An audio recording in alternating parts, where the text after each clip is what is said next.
मित्रों, आप सभी को आपके YouTube channel study with Parshuram में स्वागत है। और मैं हूं परशुराम और आज से हम लोग प्रश्नोत्तर की श्रृंखला को जारी कर रहे हैं बसंत की सच्चाई पाठ से। और इस वीडियो में आपको बसंत की सच्चाई पाठ में जो लगा हुआ अभ्यास के सभी गतिविधियों के प्रश्नों के उत्तर मिलेगी। और ऐसे वीडियो के लिए कृपया मेरे चैनल को आप सब्सक्राइब कीजिए, साथ ही साथ बेल आइकॉन दबाइए। इसके आने वाले वीडियो के हर नोटिफिकेशन आपको जल्द ही मिलेगी। और आप मेरे Blogspot study with Parshuram पर भी आप लोग विजिट कर सकते हैं। वहाँ पर इस वीडियो का कंटेंट आप लोग देख सकते हैं। ಶುರು ಕರೆಂಗೆ आज का ವಿಡಿಯೋ। ಆತ್ಮೀಯ ವಿದ್ಯಾರ್ಥಿಗಳೇ, ಇದು 10ನೇ ತರಗತಿಯಲ್ಲಿ 6ನೆಯ ಪಾಠ ಬಸಂತ್ ಕಿ ಸಚ್ಚಾಯಿ ಅಂತಕ್ಕಂಥ ಪಾಠದ ಪ್ರಶ್ನೋತ್ತರದ ವಿಡಿಯೋ ಆಗಿದೆ। ಸೊ ಪಾಠದ ಎಲ್ಲ ಅಭ್ಯಾಸದ ಚಟುವಟಿಕೆಗಳನ್ನು ನಾನು ಈ ವಿಡಿಯೋದಲ್ಲಿ ತಂದಿದ್ದೀನಿ। ಇದರ ಸಾರಾಂಶದಕ್ಕಾಗಿ ಬೇರೊಂದು ವಿಡಿಯೋವನ್ನು ತಾವು ಇನ್ನೊಂದು ಹಾಕ್ತೀನಿ, ಅದರಲ್ಲಿ ನೋಡ್ಬೋದು। ಇದು ಕೇವಲ ಪ್ರಶ್ನೋತ್ತರಗಳ ಸರಣಿ ಮಾಲಿಕೆಯನ್ನು ತರ್ತಾ ಇದ್ದೀನಿ। ತಾವು ಹೊಸಬರಿದ್ದರೆ ದಯಮಾಡಿ ಸಬ್ಸ್ಕ್ರೈಬ್ ಮಾಡಿ, ಜೊತೆಗೆ ಬೆಲ್ ಐಕಾನನ್ನು ಒತ್ತೋದ್ರಿಂದ ಮುಂಬರ್ತಕ್ಕಂಥ ವಿಡಿಯೋಗಳ ನೋಟಿಫಿಕೇಶನ್ ತಮಗೆ ಮೊದಲಿಗೆ ಸಿಗುತ್ತೆ। ಅಷ್ಟೇ ಅಲ್ಲದೆ ವಿಡಿಯೋ ಇಷ್ಟ ಆದರೆ ಲೈಕ್ ಮಾಡಿ, ನಿಮ್ಮ ಫ್ರೆಂಡ್ ಸರ್ಕಲ್ಗೂ ಶೇರ್ ಮಾಡಿ, ವಿಡಿಯೋದ ಅನಿಸಿಕೆಗಳನ್ನು ಕಮೆಂಟ್ ಬಾಕ್ಸ್ನಲ್ಲಿ ಪೋಸ್ಟ್ ಮಾಡಲು ಮರೆಯದಿರಿ। ಹಾಗಾದರೆ ಶುರು ಮಾಡೋಣ ಈ ದಿನದ ಒಂದು ಪ್ರಶ್ನೋತ್ತರಗಳ ಒಂದು ಚಟುವಟಿಕೆ। ಮೊದಲ ಪ್ರಶ್ನೆ ಇದೆ, पहला प्रश्न बच्चों एक वाक्य में उत्तर लिखिए। और पहला प्रश्न था कि उसमें बसंत क्या क्या बेचता था। उत्तर है बसंत छलनी, बटन और दिया सलाई बेचता था। दूसरा प्रश्न है बसंत के भाई का नाम क्या था। उत्तर बसंत के भाई का नाम प्रताप था। प्रश्न 3, पंडित राजकिशोर क्या काम करते थे।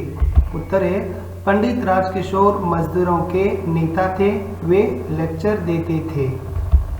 प्रश्न 4, छलनी का दाम क्या था। और छलनी का दाम सिर्फ 2 आना था। प्रश्न 5, बसंत और प्रताप कहाँ रहते थे। और बसंत और प्रताप भीखू अहीर के घर में रहते थे।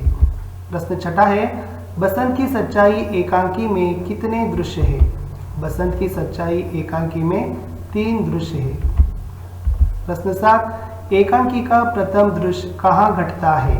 और एकांकी का प्रथम दृश्य एक बड़े नगर के बाजार में घटता है। प्रश्न 8, बसंत के घर पर डॉक्टर को कौन ले आता है। उत्तर है बसंत के घर पर डॉक्टर को अमर सिंह ले आता है। प्रश्न 9, पंडित राजकिशोर के अनुसार बसंत में निहित गुण कौन सा है। पंडित राजकिशोर के अनुसार बसंत में निहित जो गुण है ईमानदारी, निहित यानी दुर्लभ गुण कहते हैं, ईमानदारी है। 10वां प्रश्न है, पंडित राजकिशोर कहाँ रहते थे। और पंडित राजकिशोर किशनगंज में रहते थे। यहाँ तक थे 10 प्रश्न एक वाक्य में उत्तर लिखने के लिए। ಇಲ್ಲಿಯವರೆಗೆ 10 ಪ್ರಶ್ನೆಗಳು ಒಂದು ವಾಕ್ಯದಲ್ಲಿದ್ದವು। ತುಂಬ ಸರಳವಾಗಿರ್ತಕ್ಕಂಥ ಉತ್ತರಗಳನ್ನೇ ನಾನು ಬರೆದಿದ್ದೀನಿ। ನೋಡೋಣ ಮುಂದಿನ ಪ್ರಶ್ನೆ ಸಂಖ್ಯೆ 2, 2-3 वाक्यों में उत्तर लिखिए। पहला प्रश्न, छलनी से क्या क्या कर सकते हैं। और छलनी से दूध छान सकते हैं और चाय भी छान सकते हैं। बसंत एक बड़े नगर के बाजार में छलनी, बटन और दिया सलाई बेचता था। छलनी एक गृहोपयोगी साधन है। प्रश्न 2, बसंत राजकिशोर से क्या विनती करता है। उत्तर है बसंत राजकिशोर से विनती करता है कि साहब एक छलनी ले लीजिए, सिर्फ 2 आना कीमत है। अतः मैं 6 पैसे बता दिया तो भी राजकिशोर छलनी खरीदने के लिए इनकार करते हैं। प्रश्न 3, बसंत राजकिशोर से 2 पैसे लेने से क्यों इनकार करता है। उत्तर राजकिशोर बिना छलनी खरीदते बसंत को 2 पैसे देते हैं। यह 2 पैसे वह भीख समझता है। बसंत स्वाभिमानी एवं परिश्रम की कमाई से जीने वाला लड़का है, इसलिए बसंत राजकिशोर के 2 पैसे लेने में इनकार करता है। प्रश्न 4, बसंत राजकिशोर के पास क्यों नहीं लौटा। उत्तर है बसंत राजकिशोर के 1 रुपया की नोट बुनाने के लिए बाजार की ओर भागता है। वह मोटार से टकरा गया और मोटार के नीचे आ गया। मोटार उसके ऊपर से निकलकर दोनों पैर कुचले गए और वह बेहोश हो गया। इस कारण से बसंत राजकिशोर के पास नहीं लौट पाया। प्रश्न 5, प्रताप राजकिशोर के घर क्यों आया। उत्तर है प्रताप उसके भाई बसंत के कहने पर पंडित राजकिशोर के 14.5 आने पैसे लौटाने के लिए पंडित राजकिशोर के घर आया। छठा प्रश्न है, बसंत ने राजकिशोर को छलनी खरीदने के लिए किस तरह प्रेरित किया? उत्तर, बसंत पंडित राजकिशोर को छलनी खरीदने के लिए रोने जैसे हाल में कहता है कि साहब, सवेरे से अब तक कुछ नहीं बिका, आपसे आशा थी, साहब एक तो ले लीजिए, इसका कीमत सिर्फ 2 आना है।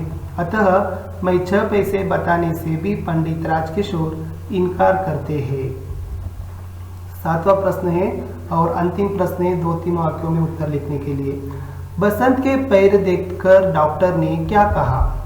बसंत के पैर देखकर डॉक्टर ने कहा कि एक पैर तो ठीक है, पर दूसरे पैर की हड्डी टूट गई है, स्क्रीन करके देखना होगा, इसे अभी अस्पताल ले जाना चाहिए।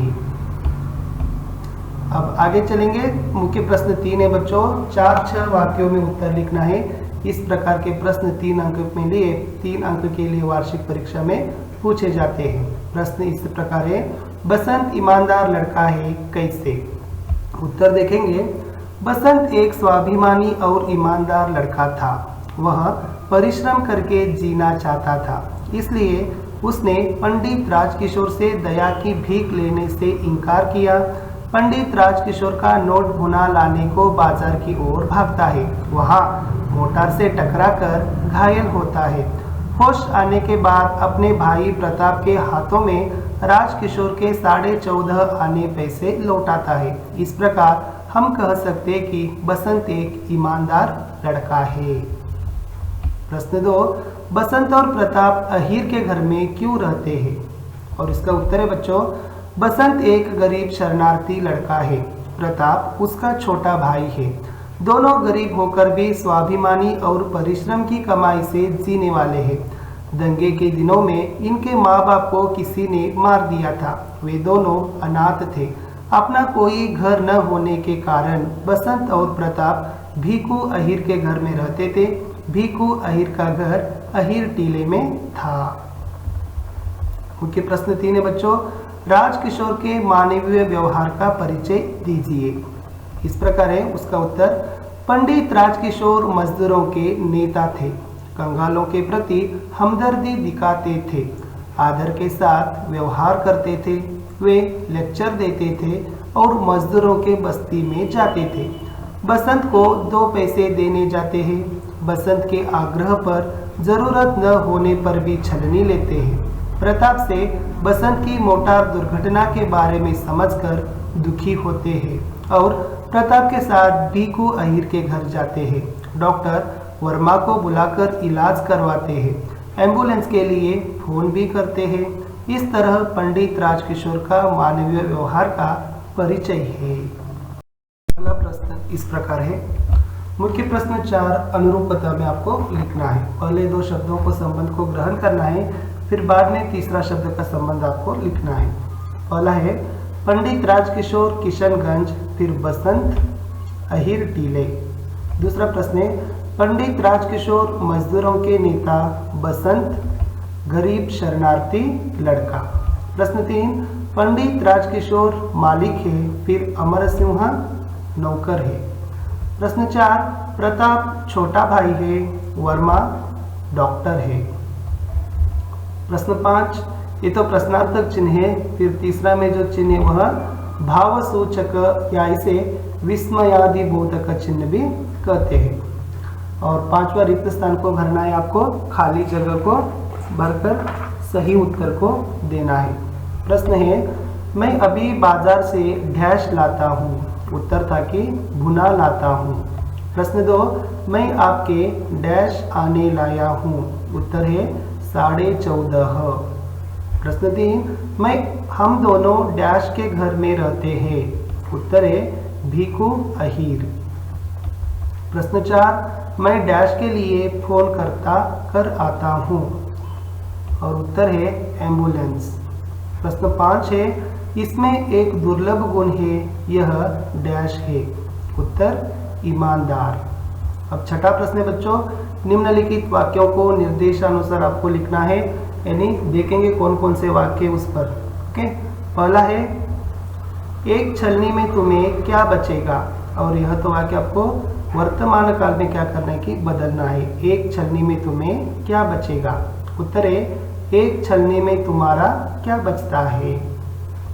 प्रश्न 2, मैं अभी बाजार से भुना लाता हूँ, ये भूतकाल में आपको बदलना है, और उत्तर है मैं बाजार से भुना लाता था। प्रश्न 3, एक दूसरे व्यक्ति से पूछता है, भविष्य काल में लिखना है एक दूसरे व्यक्ति से पूछेगा। प्रश्न 7 था कि विलोमार्थक शब्द को आपको लिखना था। विलोमार्थक शब्द के लिए कुल मिलकर 6 प्रश्न हैं। पहला प्रश्न पीछे और इसका विलोम है आगे। खरीदना, बेचना, लेना, देना, आना, जाना, शांति, अशांति। फिर छठा और अंतिम प्रश्न है बच्चों, गरीब का विलोम शब्द है अमीर। अब चलेंगे मुख्य प्रश्न 8 पर है, कन्नड़ या अंग्रेजी में अनुवाद कर कर लिखना है। प्रश्न है उसकी आयु लगभग 12 वर्ष की है, और इसका अनुवाद है ಅವನ ವಯಸ್ಸು ಸುಮಾರು 12 ವರ್ಷವಾಗಿತ್ತು। दूसरा प्रश्न है सवेरे से अब तक कुछ नहीं बिका, उत्तर है ಬೆಳಿಗ್ಗೆಯಿಂದ ಇಲ್ಲಿಯ ತನಕ ಏನೂ ವ್ಯಾಪಾರ ಆಗಿಲ್ಲ। प्रश्न 3, मैं भीख नहीं लूंगा, और उत्तर है ನಾನು ಭಿಕ್ಷೆ ತೆಗೆದುಕೊಳ್ಳುವುದಿಲ್ಲ। प्रश्न 4, बड़ी मुश्किल से बसंत को घर ले गए, और उत्तर है ಬಹಳ ಕಠಿಣತೆಯಿಂದ ಬಸಂತನನ್ನು ಮನೆಗೆ ಕರೆದುಕೊಂಡು ಹೋದರು। प्रश्न 5, बसंत ओट बींचकर आह खींचता है, और उत्तर है बसंत ತುಟಿ ಕಚ್ಚಿ ಉಸಿರು ಎಳೆದುಕೊಂಡನು। प्रश्न 6 था यह गरीब है पर उसमें एक दुर्लभ गुण है, ಇವನು ಬಡವ ಆದರೆ ಇವನಲ್ಲಿ विरलवाद गुणविदे। अब भाषा ज्ञान पर चलेंगे। भाषा ज्ञान पर आपको लिंग को पहचाना था, जो पहले पुल्लिंग शब्द है फिर बाद में के इसके आगे स्त्रीलिंग रूप है। लड़का, लड़की, बच्चा, बच्ची, दुबला, दुबली, पतला, पतली। फिर थैला, थैली, साहब, साहिबा, भाई, बहन, बाप, माँ, डॉक्टर। डॉक्टर को डॉक्टर भी कहते हैं, कहीं कहीं डॉक्टरानी भी मिलता है। और 10वां पंडित है, और पंडित का अन्य लिंग रूप है पंडिताई। अब वचन देखेंगे, एक वचन और बहुवचन। बात, बातें, जेब, जेब, आवाज, आवाजें, टांग, टांगे, आंख, आंखें, घर, घर, लोग, लोग, मकान, मकाने। फिर 9वां प्रश्न पैर, पैर, पैसा, पैसे। इस प्रकार आपको क्या करना था कि उस पर वचन को एक वचन से बहुवचन को शब्दों को परिवर्तन कर कर लिखना था। और भी 2 प्रश्न हैं, कपड़ा, कपड़े, फिर बाद में खिड़की, खिड़कियाँ, हड्डी, हड्डियाँ। बच्चों यहाँ तक थे कि कुल मिलकर हम लोग बसंत की सच्चाई पाठ के पूरी तरह से प्रश्नोत्तर को समझ लिए। आशा करता हूँ कि यह वीडियो आपको ज़रूर पसंद आया होगा, और अच्छा लगा है तो लाइक कीजिए और आपके फ्रेंड सर्कल को भी शेयर कीजिए। मिलेंगे और भी नए नए पाठों के प्रश्नोत्तर की वीडियो की श्रृंखला में।